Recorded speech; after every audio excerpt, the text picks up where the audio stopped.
conduction, convection, and radiation. Conductive heat transfer is what happens in this picture. When heat is transferred along the handle of the pot, this heat is transferred between atoms in contact with each other. In a solid, molecules transfer vibrational energy physically to their bonded neighbors. Imagine linking arms with everyone in the class, so you're trapped in a solid form, and then try to transfer energy just by bouncing in place. Conduction also happens in liquids and gases. In these cases, heat or kinetic energy is transferred during collisions. Convective heat transfer is a much more efficient method of heat transfer for gases and liquids. During convection, millions of molecules of gas or liquid transport heat quickly by diffusion or currents. For example, in this image you can see that at the bottom of the pot, heat is conducted by the hot surface to the water at that hot surface. That heat makes that water expand and become less dense. That water then rises to the top of the pot, displacing the colder, denser water at the surface, which then sinks to the bottom and is heated by the conductive pot.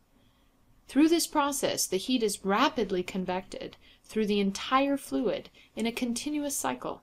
During radiation heat transfer, electromagnetic waves are released from a hot source and spread outwards through space in all directions. When those waves collide with other objects, they excite the molecules in those objects and raise their temperature. Heat is radiated from all objects with a temperature, that is, from all objects whose molecules have any internal kinetic energy at all. Thermal radiation is generated when heat from the movement of charged particles within the atoms is converted to electromagnetic radiation. This image shows, and we know from personal experience, the radiative heat that's transferred from a hot fire to the objects around it.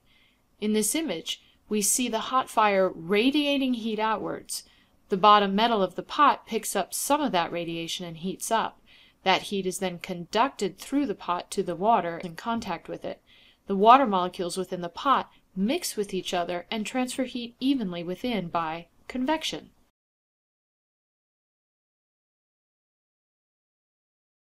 We see here the real-life examples of the different speeds of conduction versus convection. Hot water convects on our stove and rapidly transfers heat everywhere, evenly throughout the water.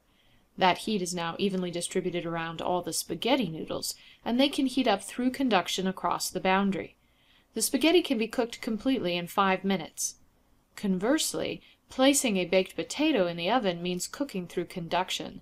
The air in the oven may convect and be evenly distributed, but to heat up the inside of the potato requires conduction from the potato's surface into the very center, molecule by molecule. Baking a potato can take up to 1 hour because the transfer of heat is slow, as one atom slowly bumps into and transfers velocity to the atom next to it. We can speed it up by inserting a metal nail because metals conduct more quickly, but it will still take well over a half hour. A faster way to bake a potato is to use a microwave, which sends out radiation waves that are absorbed by water molecules throughout the potato. Those water molecules get excited and conduct or share their energy with their nearby partners. All of these methods of heat transfer are seen in the world around us. For example, we've seen convection so far when talking about how the asthenosphere drives plate tectonics, and how convection in the outer core creates Earth's magnetic field. Both of these processes are the result of Earth transferring its deep heat up towards its surface in a slow attempt to reach equilibrium. In the weeks ahead, we will talk more about how convecting currents of water and air transport heat across the globe. We'll also discuss how the sun's radiation and the Earth's thermal radiation combine to create a greenhouse effect and keep the Earth's surface warm enough to support life.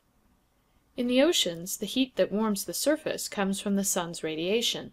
As already discussed, that radiation penetrates only through the photic zone, with less and less available as we descend below the surface. In some areas, the sunlight is gone after 10 feet or less. How does that heat distribute itself further? Convection? Is conduction happening anywhere in the oceans? Conduction is how heat is transferred from hot rocks to the water, either hot rocks erupting on the seafloor or coastal rocks warmed by the sun.